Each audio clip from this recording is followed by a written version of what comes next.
आज हम बात करेंगे एक बहुत ही सेंसिटिव टॉपिक के ऊपर और वो टॉपिक है चाइल्ड अब्यूज़। ज़्यादातर केसेस में आप सुनेंगे चाइल्ड अब्यूज़ के बारे में हम तभी बात करते हैं जब हम सेक्सुअल अब्यूज़ के बारे में बात कर रहे हों, मगर चाइल्ड अब्यूज़ और भी कई तरीक़ों से बच्चे फेस कर सकते हैं, जैसे फ़िज़िकल अब्यूज़, इमोशनल अब्यूज़ या मेडिकल अब्यूज़ भी। फ़िज़िकल अब्यूज़ में हम वो केसेस लेंगे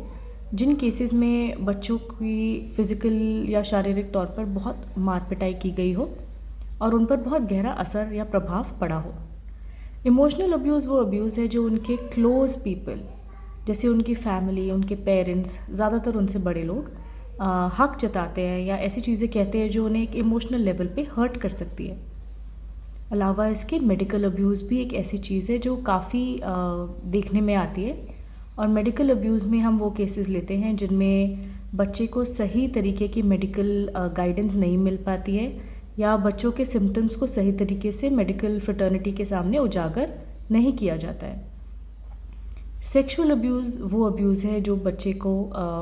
झेलना पड़ता है जब उसके आसपास रहने वाले उसके केयर टेकर्स, केयर गिवर्स या पेरेंट्स उनका ध्यान नहीं रख पाते हैं।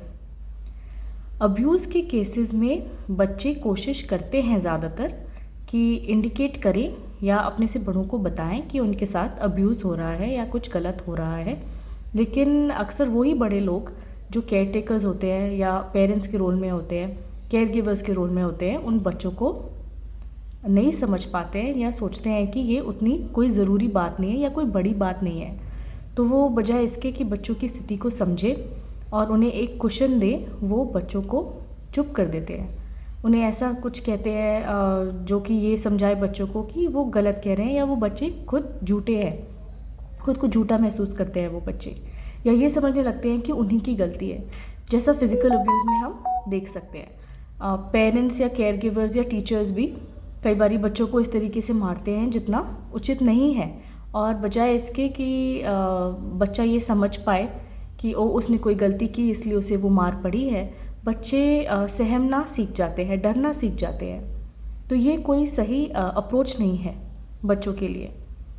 इमोशनल अब्यूज़ में जो केयर गिवर्स होते हैं, जैसे पेरेंट्स या टीचर्स या बड़े भाई बहन या और भी कोई लोग, वो बच्चों के ऊपर हक जताते हैं एक ऐसे तरीके से जो अनुचित है। जैसे उदाहरण के तौर पे अगर माँ बाप बच्चों को ये एहसास दिलाते रहें कि वो उनका सारा खर्चा उठा रहे हैं या उन्होंने उन्हें पैदा किया है, तो बच्चों की कुछ लाइबिलिटी है पेरेंट्स के प्रति, तो ये सही तरीका नहीं है बच्चों से बात करने का। ये बच्चों को कोई रिस्पॉन्सिबिलिटी नहीं सिखाएगा, बल्कि उन्हें वे डाउन करेगा, बच्चों के कंधों पे ऐसा बोझ डालेगा जो बच्चों की उम्र अभी नहीं है उठाने के लिए। मेडिकल अब्यूज़ में पेरेंट्स या केयर गिवर्स, केयर टेकर्स बच्चों के मेडिकल प्रॉब्लम्स को सही तरीके से डॉक्टर्स के सामने नहीं रखते हैं, कम बताते हैं या सही जानकारी नहीं देते हैं, तो बच्चों को जो उचित इलाज उस समय मिलना चाहिए वो उससे वंचित रह जाते हैं। सेक्सुअल अब्यूज़ में हम देखते हैं ज़्यादातर केसेस जो भी होते हैं अब्यूज़ के, वो नोन पीपल करते हैं। नोन पीपल माने वो लोग जो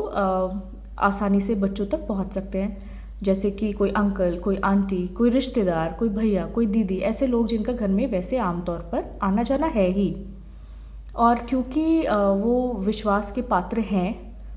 अब्यूज़र्स जो हैं बच्चों के, तो उनके लिए आसान हो जाता है बच्चों को अब्यूज़ करना, बच्चों को डराना कि हम जो कह रहे हैं वो ठीक है और तुमने अगर किसी को बताया तो कोई तुम्हारी बात पे यकीन नहीं करेगा। ऐसे में बहुत ही ज़रूरी है कि हम बच्चों को ये अंडरस्टैंडिंग दें या ये जानकारी दें या ये एहसास दिलाएं कि जो बच्चे हमें बताएंगे इस कॉन्टेक्स्ट में, उस पर हम पूरी तरीके से भरोसा करेंगे, और ना सिर्फ भरोसा करेंगे, हम बच्चों को उस सिचुएशन से बाहर निकालेंगे। जिन लोगों ने बच्चों को हरास किया है, अब्यूज़ किया है, उनको हम पनिश भी करेंगे। ये एहसास बच्चे के जीवन में होना बहुत बहुत ज़रूरी है। हम बच्चों को तैयार कर सकते हैं, बच्चों को ये जानकारी देके कि कितना सही है, कितना सही नहीं है। कहने का तात्पर्य ये या कहने का मतलब ये है कि हम बच्चों को लिमिट सिखा सकते हैं, कितना एंड्योर करना ओके है, कितना ओके नहीं है। ये फिज़िकल कॉन्टेक्स्ट में भी हो सकता है कि अगर मैम ने छोटी सी थपकी लगाई है तो वो ठीक है, लेकिन अगर मैम कान मरोड़ मरोड़ के या पेट में घूसा मारे या सर वो सही नहीं है। बच्चों को ये लिमिट्स पता होनी चाहिए। और ये सिर्फ पेरेंट्स तक, सिर्फ टीचर्स तक ही नहीं है, ये पेरेंट्स के ऊपर भी लागू होता है, माता पिता पर भी लागू होता है, बड़े भाई बहन पर भी लागू होता है। ये सिर्फ एक उदाहरण के तौर पर मैंने शेयर किया। अलावा इसकी, जैसे हम सेक्सुअल अब्यूज़ की जब बात करते हैं तो बच्चों को ये पता होना चाहिए बॉडी पार्ट्स के नाम क्या हैं, ताकि जब वो इंडिकेट करें कि उन्हें दर्द है या कोई परेशानी है, कोई तकलीफ़ है, या किसी ने उन्हें अनुचित तरीके से टच किया है, छुआ है, तो हमें पता चले कि बच्चा अब्यूज़ हुआ है। और ये बच्चे को भी बात साफ़ होनी चाहिए कि क्या बॉडी पार्ट्स ऑफ लिमिट्स हैं, कोई भी नहीं टच कर सकता, कोई भी नहीं छू सकता। तो बच्चों के अब्यूज़ को लेकर जागरूक होना पहला कदम है अब्यूज़ को रोकने की तरफ। बच्चों को अब्यूज़ से बचाने के लिए उन्हें ये जानकारी देनी चाहिए। अगर आप ये काम खुद नहीं कर पा रहे हैं तो ऐसे लोगों को रीच आउट कीजिए जो ये काम करते ही हैं, जैसे मेंटल हेल्थ प्रैक्टिशनर्स, जैसे डॉक्टर्स, जैसे टीचर्स। इंडिया में बहुत सारी एजेंसीज़ हैं, जैसे कि पुलिस, जिन्हें आप डायरेक्टली कॉल कर सकते हैं अब्यूज़ के केसेस में, या फिर चाइल्ड हेल्पलाइन जिनका नंबर है 1098। और यहाँ पर जैसे ही आप रीच आउट करेंगे तो आपको उचित गाइडेंस मिलेगी।